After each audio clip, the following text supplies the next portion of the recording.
Good afternoon. I am Reverend Sondrea Tolbert, the Executive Director here at Scarritt Bennett Center, and we are so excited to have you join us for this exciting conversation today with the author, none other than Sarah Augustine, that is kicking off this lively discussion today regarding dismantling the doctrine of discovery. This is being brought to you again as a part of our celebrating the 35 years of Scarritt Bennett Center, Renewing Minds and Transforming Lives, where we certainly are about transformative education, women's empowerment, spiritual formation, as well as racial justice. And so this afternoon, you will hear in discussion Reverend Kelli X, our Director of Racial Justice Ministries, and again, none other, the author, Sarah Augustine, that will be discussing her book, This Land Is Not Empty, following Jesus, Dismantling the Doctrine of Discovery. And I think she might give you a glimpse of her another upcoming book that she has as well. And so we want you to most certainly put your comments in the chat. We will have individuals that will most certainly respond back to you, and we will have an opportunity to have those questions answered by Reverend Kelli X and Sarah Augustine on today. Again, we welcome you to Scarritt Bennett Center, as we most certainly are believing in that hospitality is justice, and that, yes, most certainly, we believe in radical hospitality. So check us out on scarrittbennett.org for more information about some of the awesome things that are going on as we celebrate 35 years of renewing minds and transforming lives. Reverend Kelli X, the floor is all yours.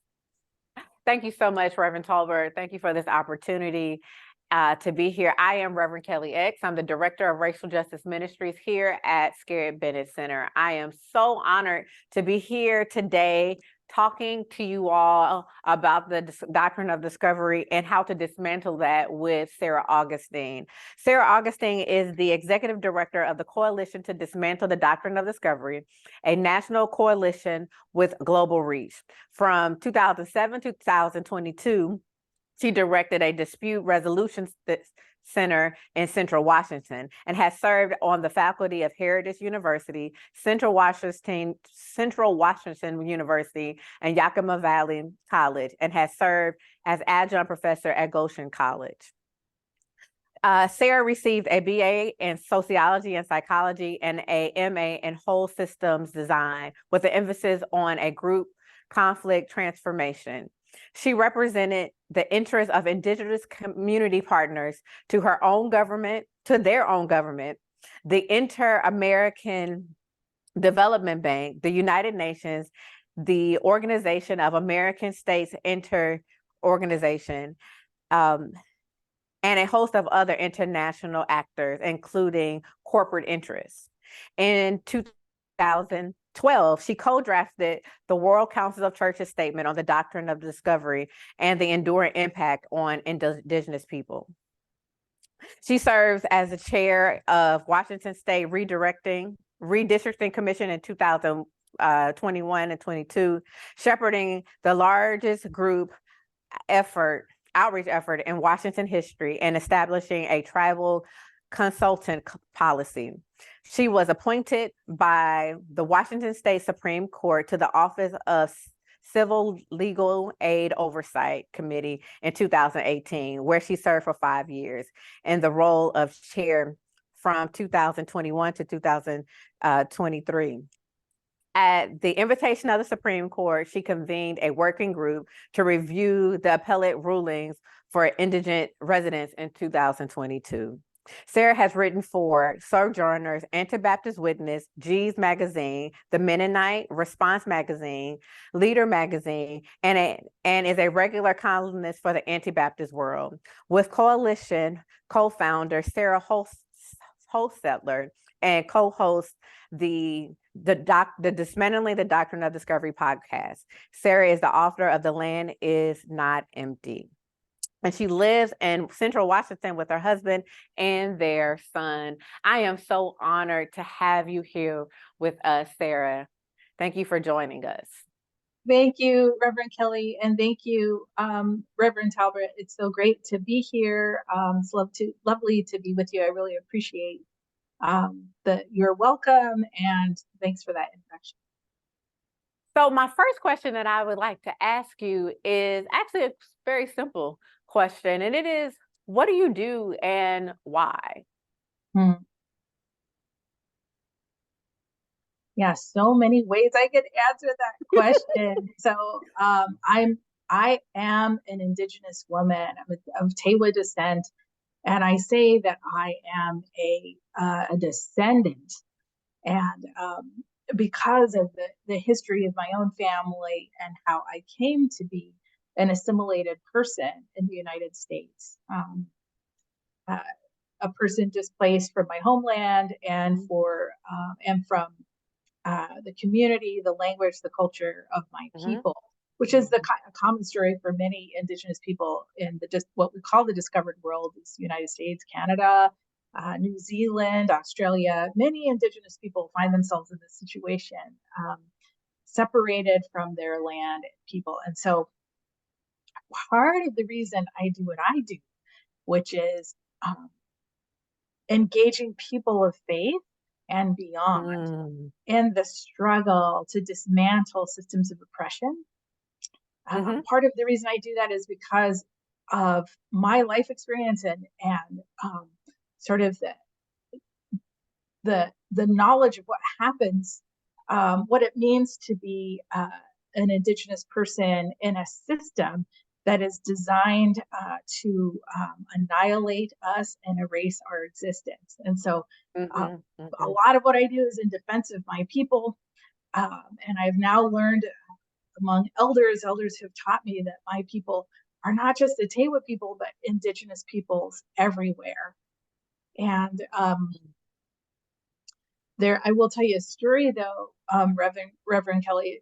I was trained in the discipline of sociology, and I was on an international team working in Suriname, South America, and the rainforest there. It's a small, tiny country in South America. And, I was there to kind of help with some cultural appropriateness and so on. And and an elder in that context called me out. And she said to me directly, pointing at me, are you going to help me? Are you going to stand with me? This is a person who had been displaced from her community. She'd been removed from her lands because there was gold and other resources that corporate interests wanted. And so she was ejected she was living on the other side of a fence that was erected around her own village. And so, there were a lot of professors there and various people on this delegation. She didn't look at them. She was looking at me, the Indigenous women, and said, are you going to fight with me? And so she said, either help us or go away. She was not interested in some kind of long abstract discussion about, publishing a paper and this and that. She was like, are you going to help me? Yes or no? If the answer is no, go away. And so that was really the beginning of learning about what the doctrine of discovery is, because I was asking myself, how can it be that these Indigenous people that have lived on this land always for thousands of years, tens of thousands of years, could be that they don't have land rights? I could not understand that. And that was really how I started to explore the legal system, the international system, and trade agreements and so on, to figure out how this could be the circumstance of this group of people. And through exploring that, I realized and came into contact with the history of my own people and with Indigenous people everywhere on Earth. And so that's kind of how I came to the work, and established in 2014 the Coalition to Dismantle the Doctrine of Discovery with my co-founders, Sherry Hostetler and Anita Amstutz, and really calling out to the church, where are you? If you are the institution with the moral authority to be for something more than money in this world, where is your voice? And so, in summary, that's what we do. Call on people of faith, ordinary Christians, to join with us in dismantling systems of oppression, most specifically the doctrine of discovery. in your book, thank you for that. On page 27, this paragraph, or not, these couple of words really helped me to understand kind of what the doctrine discovery is. And for those who are joining, I want them to be able to hear that the doctrine discovery, as you write, does not refer to just one church doctrine, nor are impacts confined to theological issues. The doctrine of discovery is a theological, philosophical, and legal framework dating to the 15th century that gave Christian governments moral and legal right to invade and seize indigenous lands and dominate indigenous people. That this religious doctrine, written in the 1400s, over a course of a number of different papal pools, or these doctrines written by the popes and by the leaders of the church at that time, the Catholic Church, but that is considered the only church then, that give legal right based off of a religious belief that people who are not Christian don't have souls, and thus do not have authority to have dominion over the land and over their own bodies. And I'm interested in hearing one of the things that I saw in your book, The Land Is Not Empty. It actually wasn't your quote, but in the intro, there was I want to give her her name correctly. It was Sherry Hallstetter, who talked about the difference between the idea of dominance and also but also preserving the land. And so I'm interested in the role that the church can play in dismantling this doctrine by simply changing even our thoughts around how we even think about land, and in addition to people. Yeah. So, I mean, I think one thing that I think is interesting, so if you don't mind, Reverend Kelli, if I go down in the weeds for just a minute. Go in the weeds, please. Yeah. So in the book of Genesis, we have two creation stories that are told back to back. Mm-hmm. Mm-hmm. And the first creation story, it talks about a linear structure where humanity is given dominion over all of creation. The second creation story talks about how Adam is one of multiple communities who is there as a caretaker and actually names and enters into named relationship with all of the other creatures of earth. And so to me, this is a good way to sort of think about how we are in relationship with the earth and with creation. Mm-hmm. Do we see ourselves in this hierarchy with dominion over, where the earth is a bunch of resources for us to use to our, bend to our will, in most cases, in order to make a profit? Mm-hmm. Or do we see ourselves as in relationship with and responsible for systems of life? That is to say, the systems that sustain us: air, water, and soil. These things as relatives, not as commodities to be consumed or preserved. I mean, those are kind of the choices. And Indigenous peoples' cosmology, of course, there are many, many Indigenous peoples, more than 100 in our own United States, what we now call the United States. There's lots of different cosmologies, but this is kind of a through line. Indigenous cosmology views our relationship with the earth as something that is sacred, and that is relational. So we work in the coalition with folks in Mexico, a community of Mayan people, and they say the water of our lands is our relative. It is not a resource to be conserved or spent. You know what I mean? It's a relative. It's a living, spirited being. And so it's a completely different worldview. And so, that's that I would point out, that is centered around relationship and reverent relationship and responsibility instead of authority and dominion.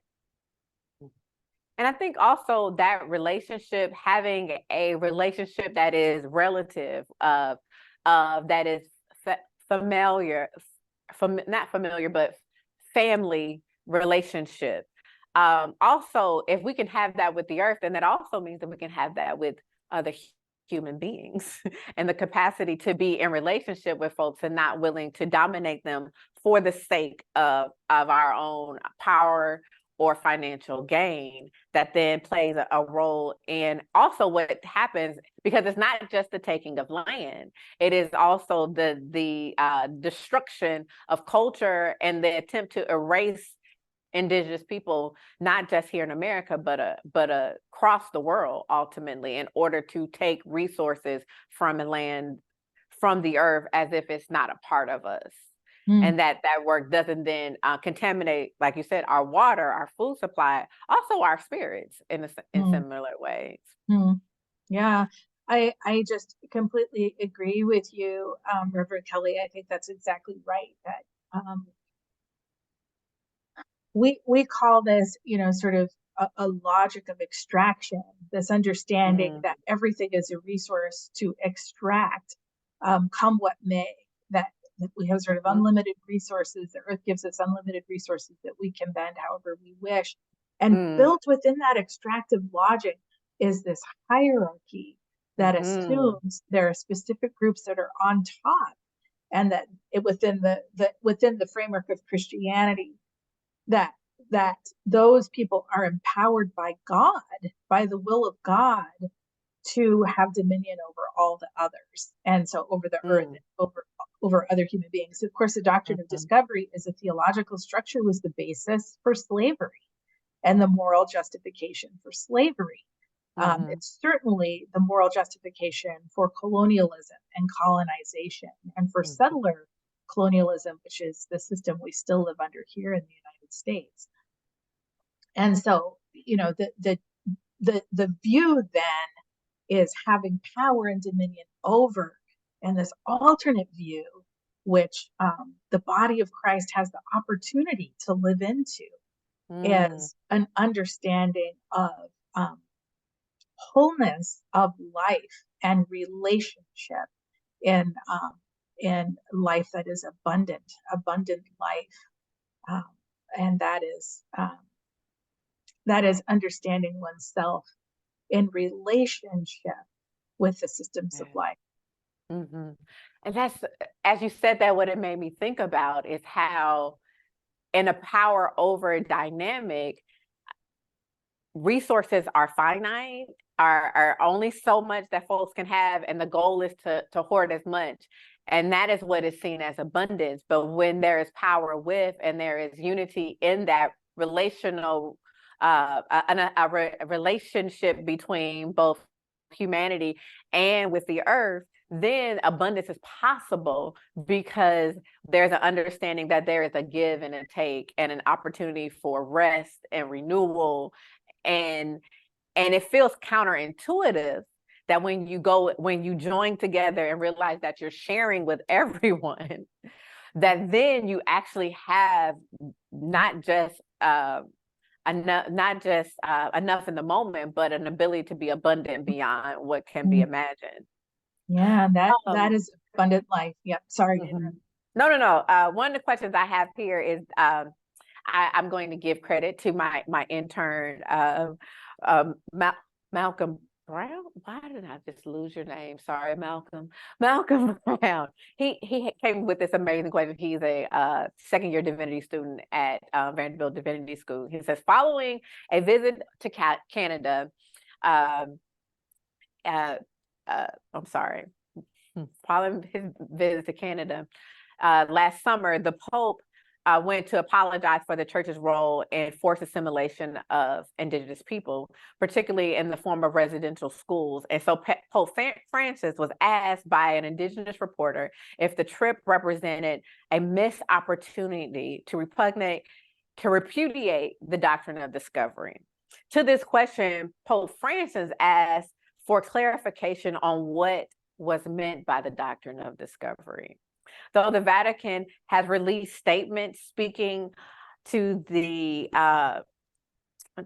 speaking of the doctrine, the Pope's lack of clarity or familiarity raises some interesting questions. What role must the Catholic Church and the papacy play in dismantling the doctrine of discovery? And what would full accountability for you look like? Sure. So thank you for that question. It's a complex question. I'm going to take it in parts. He's a grad student, so he's out here doing, he's giving all the things. Thank you, Malcolm. So I'm going to take it one step at a time. And the first is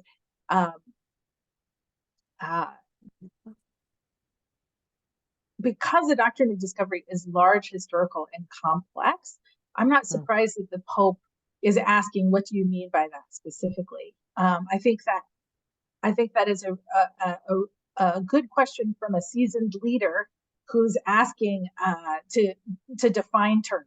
So that doesn't offend me. I think, okay, yeah, it doesn't mean he's never heard of it necessarily, but here's a seasoned leader who's saying, okay, what specifically are you talking about? In terms of how the Catholic Church could be part of dismantling the doctrine of discovery, I'm going to go down in the weeds for a minute. Malcolm, stick with me here. So the doctrine of discovery in the context of the United States is a legal doctrine. In fact, it's a paradigm in our country that was adopted by our Supreme Court in 1823. So it is a foundational principle in our legal structure. That is to say,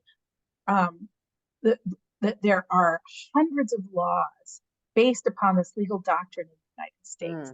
So the Catholic Church perhaps could be a great ally in petitioning to dismantle that. But we are now talking about a secular system, the United States legal system, who has this doctrine at its center. And here's why it's at the center. It justifies why why European Christians had the right to own all land to the exclusion of others, including Indigenous peoples, but not just Indigenous peoples. They have the authority, and that is now embedded in our legal system and is the justification for land tenure in the United States. And so that dismantling that structure, while the Catholic Church could be an ally, that's really a secular issue, which is to say, it's not about hearts and minds. It's in law and policy, which is so often the case for people of color. This is a systemic issue. It's not something that can just be addressed by having positive intentions. It has to be dismantled. Having coffee together. Yeah, right, exactly. Although that would help us to build coalition to do that structural work. Okay, so let's see. Now, let me not distract myself. There is a concrete way that the Catholic Church could be accountable. And for me, I want to name here that the Catholic Church is the private entity that owns more land than any other private entity on earth. That is to say, there are governments that perhaps have more acres or hectares than the Catholic Church, but beyond governments, the Catholic Church owns more land than any other entity. And you can imagine why. They were at the center of conquest, right? And so one form of accountability, let's call it repair, is the return of this land. So I'm not saying the Catholic Church has to return all land, or obviously will return all land, but to enter into dialogue with Indigenous peoples around the world about returning land, because that land, is owned across the world by this religious institution. Right. I also want to just say here, in the spirit of repair, if y'all are familiar with reparative justice or restorative justice, apology happens last. Seeking repair necessarily comes first. When you apologize to somebody, you are asking them for the most difficult and precious thing a person can give, which is forgiveness. And when a person in power asks a person who's a vulnerable person for forgiveness, that is reinforcing of a power dynamic that's absolutely unjust. Balancing that power is required to achieve repair, and that is a mutual engagement in identifying what repair might look like. And I would encourage the Catholic Church and every church to engage in that dialogue for repair. What would repair look like? So, let me give an example. If my 14-year-old child is running through the house, which is common, and bumps into a precious vase and it shatters all over the ground, the idea that he could put that vase back together with crazy glue, that's not repair, right? We can't go back in time. The vase is shattered. Putting it back together isn't it. We have to now discuss together what repair would mean. And it might have nothing to do with the vase. It might be a year of Saturdays learning about the history of our people together. That could be what repair is to me.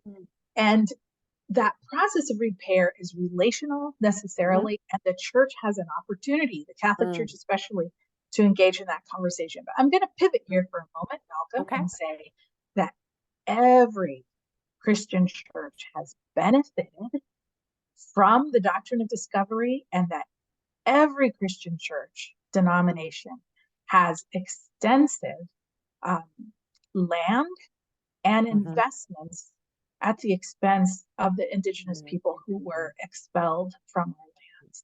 And every church has the opportunity to engage in a conversation about repair. Indigeneity is grounded in land, and justice then is grounded in land back. But that is not the only process of repair. In our coalition, we are really calling on people of faith to stand with indigenous peoples as indigenous peoples in their own movements advocate for land and water and the preservation of the systems of life. And every church has the opportunity to accompany indigenous peoples in that work as they also engage in efforts to return land. That's good. That's good. And I think one of the things that's really interesting to me about this is there's a chapter in your book in which you're talking about reimagining our theology. And I'm really kind of wondering, because you talk about every church, every Christian, and every denomination. And as I sit here, I go, I'm an African American woman that pastors their congregation, and it feels, in my mind, I guess, a bit delusional in some ways. So how am I benefiting? But if I begin to think about, well, what denomination am I a part of, and how then does that work? And part of my question for you as a Mennonite is, given that the doctrine of discovery comes out of the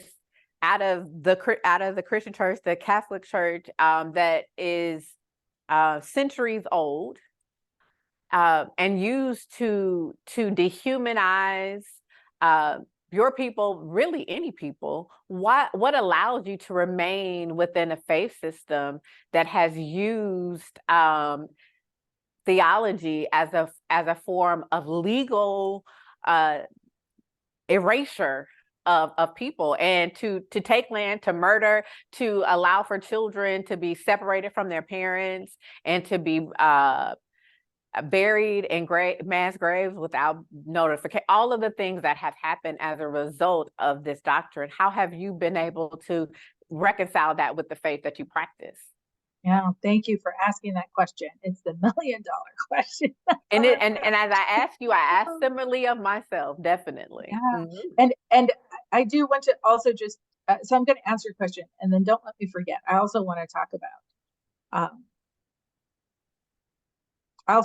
about intersectionality and how we can work together. Okay. I think that's so important. So I'm gonna be a nerd here and quote scripture, and I'm gonna go for Luke chapter 4. Jesus comes out of the desert. He's gone through. He's at the beginning of his ministry. He's just been tempted. He spent 40 days in the desert. And his first words as he's coming out of that dry place of hardship, he goes back to his own hometown. he's in the temple, or he's in the synagogue there, and he reads from the prophet Isaiah. And this is what he says. He says, "The Spirit of the Lord is upon me, because he has anointed me to bring good news to the poor." It's very specific about what that good news is. And he says, it is sight for the blind. Notice he doesn't talk about any other maladies. It's really sight for the blind. I wonder who the blind are in this situation. Freedom for the captive, or release for the captive. He doesn't say for those captives that are innocent and wrongly accused. He says, release for the captive. He says, freedom for the oppressed. That's the good news. Freedom for the oppressed. And that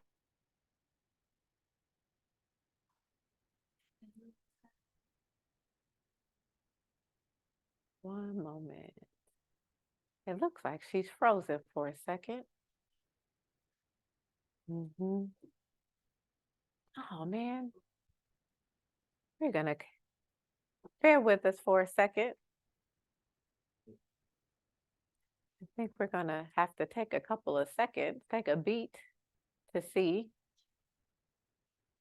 It's probably her personal internet. She's frozen there too. Please.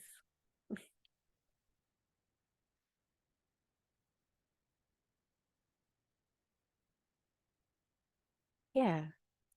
I want to, hopefully as we get her back sooner, I want to say, Glenda Skyker, I want you to know that actually that's how, well, not from the, I'll read your message. It says that Ms. Augustine, you learned about her book from the Mountain Sky Conference of United Women in Faith annual gathering, and that you all were reading her book last week. I learned about her book actually, I think, from United Women in Faith, which is also a number of different regions and locations are reading this book. And when I got it, I was like, this is really good. And then looking back at that as well. And I've got some other questions that I want to share. We're gonna look and see if she comes back in a moment. I look like she completely dropped off now, right? So, and she's coming back in, it looks like. So sorry about that. No problem. I was just sharing how one of the viewers who is in, it looks like she is in Montana, in Billings, Montana, that last week, her group with United Women in Faith, they have been reading your book. Actually, that's how the Methodist women are out here reading your book. And that's how I got my hands on it, is because United Women in Faith are, for the last couple of years, been reading this book. So you dropped off when you were talking about, you said, sight to the blind. It's the punchline here. And so he says this is his mandate, right? Jesus says, today in your hearing, this prophecy is fulfilled. So he owns that authority and says, this is what I'm here to do, to establish all those things. And so these words of Jesus are the reason why I am a Christian. And because I know this, maybe has gone out of vogue, but because I love him. Yeah. So I'm a Christian, and I follow the path of Jesus and the spirit of life that is viewed in creation, that is everywhere in creation, that is constantly moving, and a creation that is unfolding. And what a privilege to be a part of it. Yeah. Now we also have these church institutions that have connected with empire in order to benefit from those riches that empire has to offer, power and profit. And so in our coalition, we're calling out to people of faith, ordinary people, to move our institutions into a place of peace And in order for us to have peace, we must have justice. So we are working together to dismantle systems of oppression. And that's great. That's exactly what a question I got from Yolanda Bennett was asking similarly. Her question is, in a nation of capitalism where even the churches today are steeped in business and in the business of capitalism, how do we dismantle the church doctrines and justify current laws and that justify current laws and policies? Yeah, exactly right. So much work has to be done within our own house too, in terms of decolonizing Christianity itself. And by Christianity, I'm talking about a system of thought, not the words of Jesus, right? Because Christianity was co-opted by the Roman Empire to be a vanguard of colonization. And that is why the doctrine of discovery is a Christian doctrine. And it's the vanguard of this idea of dominion and domination by those lucky few over the earth and the creatures of the earth, including most people on this earth. And so Jesus was a person of radical love and inclusion. And Jesus said, you know, if you forgive me for going there, Jesus said, you don't think that I've come to bring peace, but a sword. To divide even households, father against son, mother-in-law against daughter-in-law. And these to me are words of comfort for the oppressed. So the dominant culture tries to say, in order to keep the peace, what we mean by peace is managing the emotional climate in the room.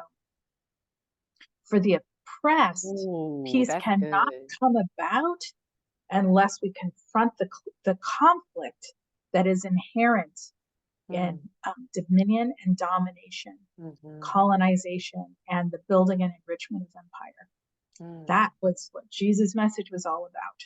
And I would even go as far as to say it is impossible to be a Christian nation and a capitalist nation. That's a contradiction in terms. It stops the ability for everyone to have exactly what we need, not what they need, even to be able to think about it in a collective sense. Definitely. And I will say that it is definitely Jesus, the teachings, the words of Jesus that keep me within a religious tradition that was used to enslave and colonize my people as well. Because once you get into the writings of Jesus, there is liberation there if we choose to follow. Our director of spirituality and the arts, Linda Furtado, asked the question, is there a precedent for people or organizations taking currently owned land, for example, a church property or a personal residence, and giving or transforming that land for the benefit of the indigenous peoples? Just wondering what that process might look like. Thank you. I love that question. And can you remind me the name of the person who asked it? Linda Furtado. Thank you, Linda. Yeah, so this is one of the things that we have the opportunity to accompany churches with in this work. Our coalition, part of what we can do is help accompany churches and church organizations that are going through that process. We are in coalition and collaboration with Nuns and Nuns. Have you heard of them? Nuns and Nuns. Yeah. The Sisters Religious, plus young people who are unaffiliated in any religious tradition. They have a land back project, and we are in collaboration with them. If you check out the Nuns and Nuns website, they have many examples of individuals and churches who have sought repair with Indigenous peoples through land transfer. We, within the coalition, also desire that and have been part of that in various locations around the country. And so every time there is a process of land return, that must occur in the context of dialogue and collaboration and relationship with Indigenous peoples, because it has to be in the spirit of repair. So there's a difference between saying, hey, we have this old broke down building that nobody wants to pay taxes on anymore. Let's give it to the native people. That's not what we're talking about, right? We have to be conscious of building relationship and seeking repair. As we seek repair, I think this is so important theologically.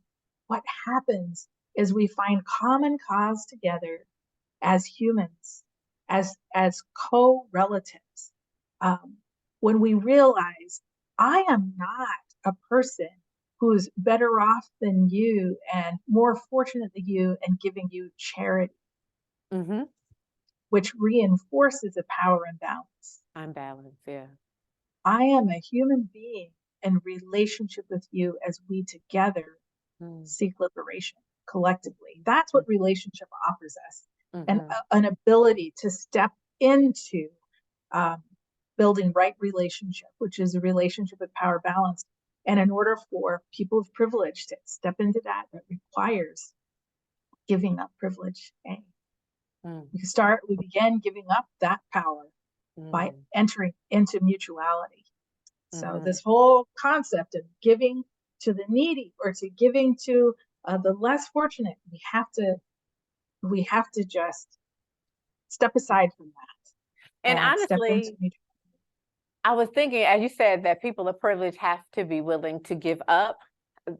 Honestly, even in that instance, you're not really losing. If you have the privilege of being able to give up some power, that is still that is the privilege. That is an opportunity. And to be able to have that opportunity and to use it in a way that then allows others to have opportunity is truly a blessing, as opposed to looking at it as a loss.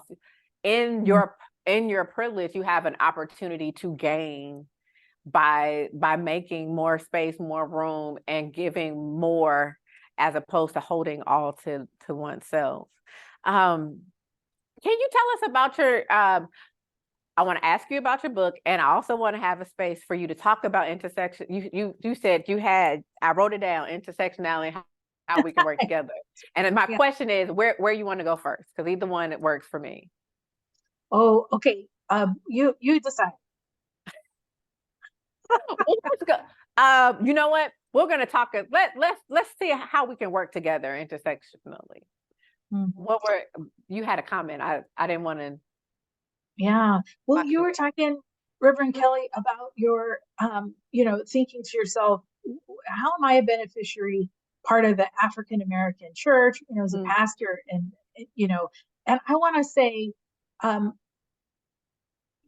you and I are relatives in a path of seeking justice for our people in a context of domination and dominion. And how can we be on the same side of that? So often the dominant culture will reframe the liberation of various peoples and say that we are in competition with each other for airtime, for platform, for dollars. Are we going to give it to the natives? Are we going to give it to the African Americans? Are we going to give it to blah blah?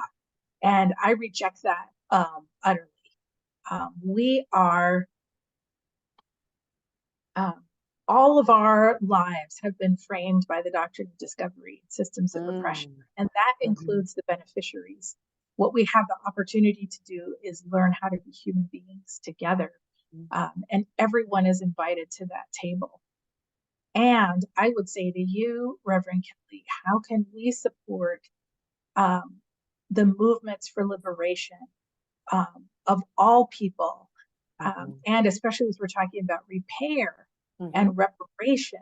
How do we advocate for the repair and reparation for the historical wrongs that have been perpetrated against our African American sisters and brothers, and that continue to be enshrined in the law and our legal system? So we have the system right now where slavery, as you know, is legal in the United States in the context of mass incarceration. And for that reason, we have a higher rate of incarceration than any country on earth. Makes how to work together to dismantle that. I mean, we are all in because we recognize that even that concept is grounded in the doctrine of discovery, dominion and domination based on racial supremacy. Definitely. It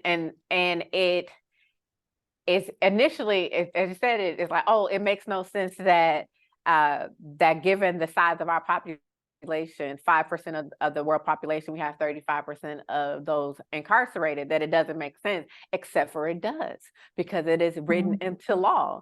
And as you said, that law comes out of this doctrine that comes out of a theological understanding. And so then it intercedes in ways that are a part of the system, so ingrained in the system that you don't have to speak language, you don't have to say race or say anything that is racist in order to operate within systems that are in that same vein. And similarly, I think that the way that that African Americans are definitely seen as this is what I would like for you to speak to.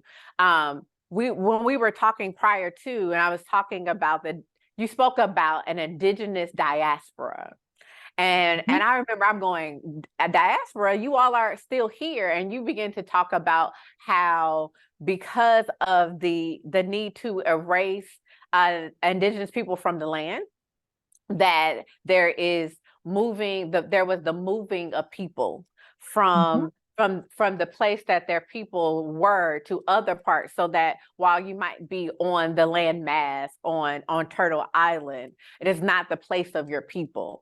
Or it's not where the children are taken from their parents in order, as was said, that Indian parents can only thing they could teach their children is barbarism. As I was remembering one of the quotes that's in the book. And can you speak to what that means to be like this understanding of diaspora within an indigenous understanding? Yeah, so I very much believe that my life experiences as a person displaced. So the United Nations has a term for this, a displaced person. And I orient myself as a displaced person, internally displaced within the country of my origin, because my father was one of those children removed from his land, people, language, culture at birth, actually in the hospital, and put into an institution, a Catholic institution, 300 miles away from his homeland, and assimilated. Not into the loving arms of adoptive parents, but in an institution. And that division, dividing him from his people, this Native American person, meant that the generations to follow, his 8 children, all of the grandchildren, cease to be Native American, right? So we are separated from our people. And, we understand in the United States that Native American people are primarily in those places where there are high concentration of us, are the most financially distressed, have the lowest home ownership, have the highest early death, the highest rates of maternal death, the highest rates of infant mortality, and so the question is, well, how can that be, and the answer is, when you're divided from your land and your people and your culture, your entire inheritance in this country, the way wealth is accumulated, you've been removed from any opportunity to accumulate wealth. So you're going to be in this position of economic distress, then dealing with racial discrimination on top of that. So this experience of being a part of a diaspora, to me, and I can't speak to the African American experience because I'm not African American, but it sounds really familiar. I mean, how can you accumulate wealth when the wealth of your own homeland, you're removed from that place, you're scattered into this colonial environment, and legally restrained from being able to own land, buy land, accumulate wealth, join labor unions, so on. I mean, this is the history of being a person of color in the United States, right? And it is a shared history. It is also the history of being Native American. Thank you. That is so true.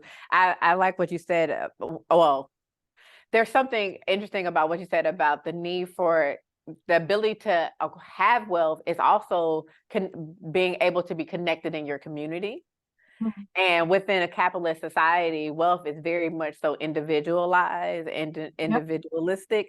But the truth is that even within that system, there is community, there is a connection. You have to know people to do different things, and how that separation is important in order to marginalize others. So can you tell us more, or can you tell us about your newest book, so we and our children may live? Yes, and so thank you for the setup, Reverend Kelli. I sure appreciate that.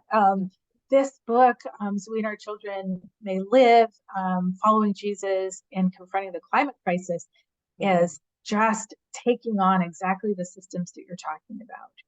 We want to, in this book, my co-author, Sherry Hostetler, and I take on this idea that the climate crisis is a symptom of something else. And that something else is extractive logic, the logic of colonialism. And that extractive logic is breaking the world. It is absolutely depleting our ability to live healthfully on this planet, because it is attacking the systems of life. And so we are talking about the climate crisis in the context of a much bigger issue, which is ecological overshoot, consuming more resources than the earth has to offer, which is what the engine of capitalism is designed to do. And so it is calling on people of faith to stand with Indigenous peoples as earth protectors and as water protectors, and rejecting this system of thought that centers around extraction and justifies extraction. Whether we're talking about extraction of precious metals, copper, bauxite, iron, and contaminating environments through the process of mining, or if we're talking about fossil fuel, extracting fossil fuel, or whether we're talking about unsafe farming practices and large scale corporate farming practices that are absolutely soil depleting, that a theology of life is grounded within reality. We call it reality with a capital R, and understanding that we are living in a closed system of mutual dependence, and that we as creatures and as humans and as relatives of these other creatures on earth are responsible to hold and revere and to preserve these systems for our children and for generations yet unborn. Thank you so much. I think one of the things that I'm just constantly reminded of as you speak is just how connected we all are, and how much our faith and our actions need to be aligned with connecting and having unity and power and understanding. And I love that it's actionable in ways that help others. And so there is a question that I am getting from 15 different places all at one time. And it's a very important question. And it is, what is the best way to order your books without benefiting big booksellers? That's the important part. Where can we get it and make sure that we're not contributing to capitalism in the process? So I would encourage you to consider, there's a couple of different things. You can ask your local bookseller to order it. That's always a good way. You can order directly from the publisher, which is Herald Press. And if you would like a signed copy of the book, I'd be happy to sign one for you. You could just reach out to the coalition, and we can probably get you a signed copy. We're not like trying to build an empire here with that, but I might ask you to pay for shipping. Sounds good. Not an empire. We're going to build a coalition here. Yeah, we want to build a coalition, and I'd love to get you engaged in the new book. Sherry Hostetler just did a word about her. She's the co-founder of the coalition. And together we co-host the podcast, the Dismantling the Doctrine of Discovery podcast. Please check us out on all the podcast platforms. One thing that's really, I want to be really clear about, when I wrote the original book and this book too, it's not about selling books. We're trying to pull people into a movement for life, following the spirit of life, following the teachings of Jesus, the liberator. And so I appreciate the opportunity to do that here. And I would be remiss if I didn't also send you to our landing page for our November 4th Day of Prayer. On November 4th, we are joining together with the Apache Stronghold at Oak Flat near Phoenix, Arizona. And we're calling on people of faith to assemble there and to pray for transformation. So the leader of the Apache Stronghold, Wentzler Nossi, has said, we are not coming together to pray to save Oak Flat. We are coming together to pray for transformation for all of the world so that we can understand the decimation of Oak Flat and the decimation of other sacred places is absolutely counter to the logic of life. And so what's happening at Oak Flat? It's a sacred mountain. It's a mountain sacred to the Apache people, San Carlos Apache, and many others, actually, to the Hopi and others. Hopi are my relatives. And it's been traded by an act of Congress to Resolution Copper. And it is scheduled to be an open pit mine that will be 2 miles across and 10 stories deep. It will use more than 1 billion gallons of water just to get the ore to the surface. And that is in the Arizona desert, one of the most fragile ecosystems, and one of the places that is with a depleted aquifer. It's planning on taking all of these gallons of water off of the Colorado River.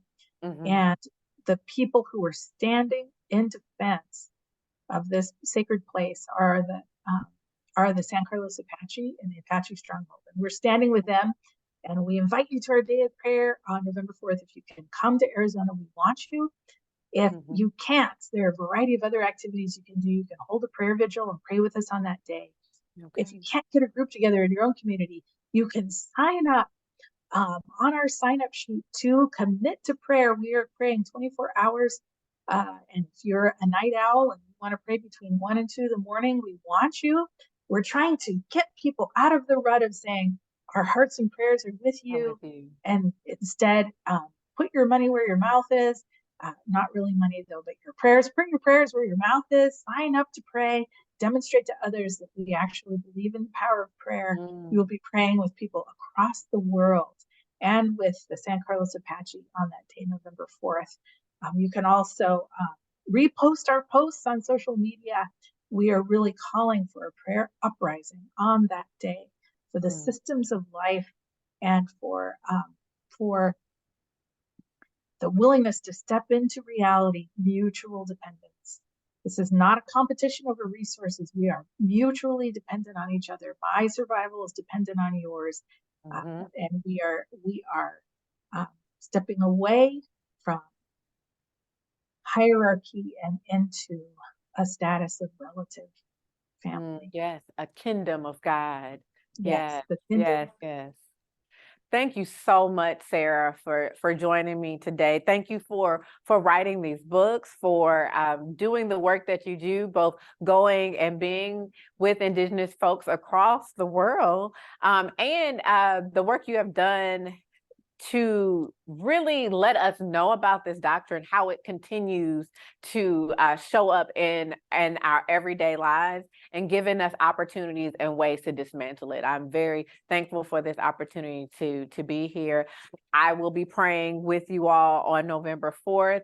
And I will also hit you all up for a signed copy because I need one. I need a signed copy as well. I am so thankful for this time. I'm thankful for everyone who joined us today. today as we celebrate 35 years of Scarritt Bennett Center and the work that we have continued to do. I hope that those of you all that are here, that are in the Nashville area, are able to join us on Friday at 9 a.m. when we dedicate the house to Joy Soul and Barbara Campbell, the two women who were very integral in allowing for Scarritt Bennett Center to become Scarritt Bennett after the closing of Scarritt Graduate School, and for us to have a luncheon on that afternoon at 11:30. I am just thankful for all this time that we've had together. Oh, also hope that you're able to join us on Saturday for the concert that we're having with Uncle Bronco, as well as for all the many things that are always happening here at Scarritt, and for the opportunity to have conversations that are informative, life-giving, and remind us how to live our faith out loud. So thank you again, Sarah, for joining with us. And I thank you all for joining us here at Scarritt Bennett Center, where hospitality is justice. You all have a blessed day. Thank you. Thank you.